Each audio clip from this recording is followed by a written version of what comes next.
2 बार राष्ट्रीय पुरस्कार जीत चुके विवेक जोशी उन लोगों में से एक हैं जिन्होंने अपने अधिकारों के लिए आवाज उठाई और हवाई अड्डों पर दिव्यांग लोगों की सुविधाओं का इंतजाम कराने के लिए संघर्ष किया। वह ठीक से बोलने या चलने में सक्षम नहीं है, बावजूद विवेक ने LLB, LLM और MBA किया।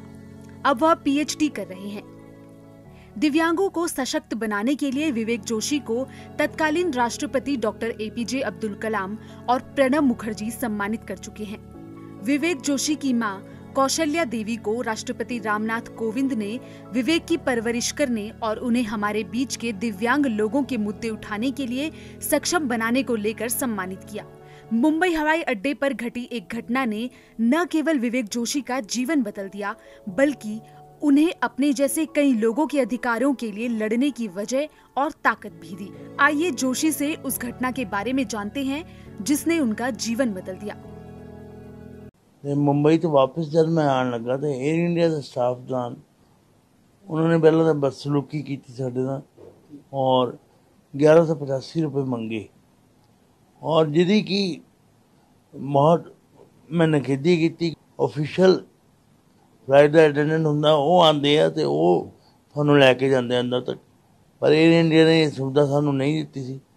फिर मेरे नाल मेरे पिताजी सी, मैं उन्होंने आइडिया दिता सीगा कि तुसी मैनू तको, मैं ट्रॉली नूं टकूंगा तो समान लैके असी किसी तरह अंदर पहुंचे बड़ी मुश्किल नाल। फिर उत्थे देखा तो ओल्ड एज वास्ते और सीनियर सिटीजन वास्ते कोई लाइन नहीं सी, अलग लाइन नहीं सी, तां भी असी लड़ाई की और तां उन्होंने सीनियर सिटीजन ते ओल्ड एज वास्ते लाइन देने तो मना करता क्योंकि वो कहते ये सारी फैसिलिटीज़ बिजनेस क्लास दी हैं।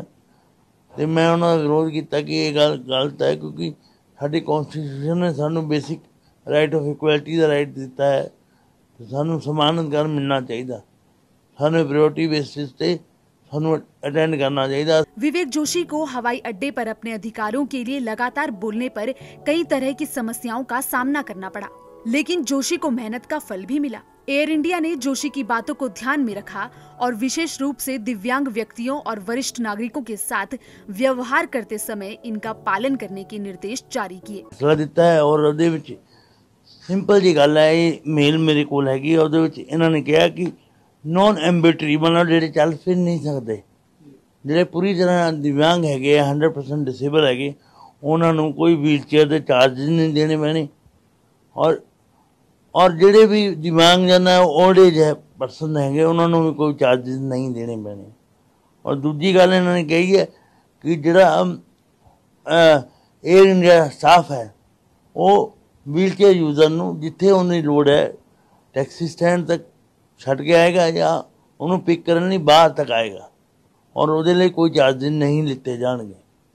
और दूजी गल जे इन बिटवीन उन्हें किते उतरना है तो वो उतर भी सकता है।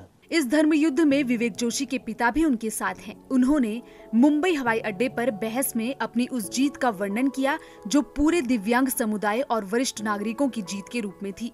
ਅਸੀਂ ਸਾਰੇ ਪਾਸੇ ਕੰਪਲੇਂਟਾਂ ਕਰਦੇ ਹਾਂ। ਜਲੰਧਰ ਪਹੁੰਚਣ ਤੱਕ ਸਾਰੇ ਟੀਵੀ ਚੈਨਲ ਵਾਲੇ ਸਾਡੇ ਸੰਪਰਕ 'ਚ ਆ ਗਏ ਸੀ ਤੇ ਉਸ ਤੋਂ ਬਾਅਦ ਟੈਲੀਫੋਨ ਉਹਦਾ ਕਹਿਣ ਲੱਗੇ ਅਸੀਂ ਮਾਫੀ ਮੰਗ ਲਈ, ਲੇਕਿਨ ਵੀ ਵਰ ਨਾਟ ਸੈਟੀਸਫਾਈਡ ਤੇ ਬਲਕਿ ਕੋਈ ਬੰਦਾ ਸਾਨੂੰ ਟੀਵੀ ਚੈਨਲ ਵਾਲਿਆਂ ਨੇ ਸਾਨੂੰ ਪੁੱਛਿਆ ਕਿ ਤੁਸੀਂ ਇਹਨਾਂ ਤੋਂ ਕੁਝ ਕੰਪਨਸੇਸ਼ਨ ਚਾਹੁੰਦੇ ਹੋ।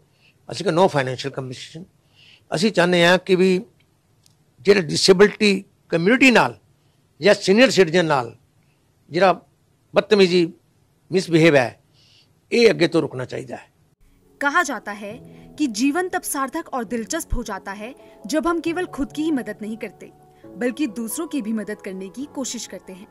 विवेक जोशी और उनके पिता की भावना ने न केवल एक अनुकरणीय उदाहरण पेश किया बल्कि दूसरों को भी अपने अधिकारों के लिए बोलने के लिए प्रेरित किया है।